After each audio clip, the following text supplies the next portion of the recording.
තව කෙනෙක්ට බලන්න ෂෙයා කරන්න කියලා අපි කාර්මිකව මතක් කරනවා.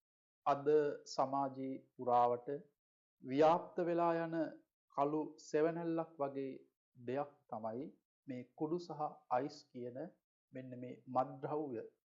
තරුණයෝ විශාල වශයෙන් මේවා භාවිතා කරනවා. මේ වීඩියෝ එක මුලින්ම බලන්න ඔයාට ඇබ්බැහි වෙලා ඉන්න කෙනෙක් නම් ඒවා පාවිච්චි කරන්න ඕනේ කියලා අදහසක් හරි තියෙන කෙනෙක් ඉන්නවා නම් මේ වීඩියෝ එක බලන්න.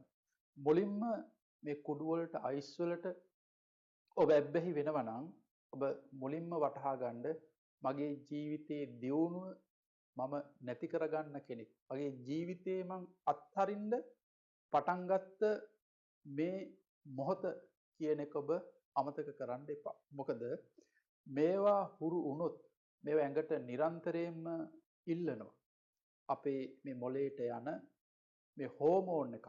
ඊට පස්සේ මෙන්න මේ හෝමෝන් එක මේ බාහිරින් ගන්න මේ කුඩු ටික නිසා, අයිස් ටික නිසා නිතර ඉල්ලනවා. ඊට පස්සේ ඔහු මේ නිතර හිත ඉල්ලන මේ ලේ වලට කලවම් වෙලා මේ ඉල්ලන කුඩු අයිස් Tamanට නැතුව බැරි වෙනවා.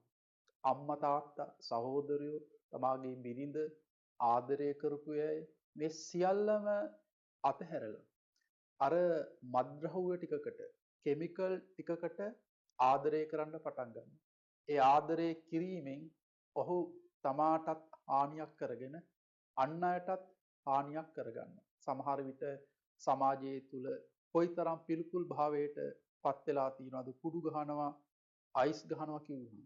ඇයි ඔහු නිරන්තරයෙන්ම හොයන්නේ ඊළඟට මම මේ කුඩු ගහන්න ඕනේ අයිස් ගන්න ඕනේ අපි කියන්නේ කෑල්ලක් කියලානේ.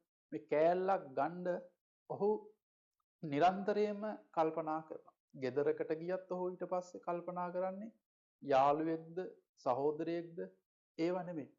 යමක් එතනින් ගන්න මුදලක් හෝ නැත්නම් හොරකමට හුරු වෙනවා.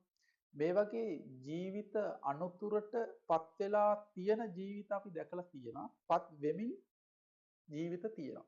අන්න ඒ නිසා එවැනි අභාග්‍යවන්ත ජීවිතවලට ඔබ මුල පුරන්න එපා. මේ ලැබිච්ච වටින ජීවිතය අපි ලස්සන්ට සතුටින් ජීවත් වෙන්න නම් මේ මත්ද්‍රව්‍ය කියන දේවල් වලට අපි තිත තියන්න ඕනේ.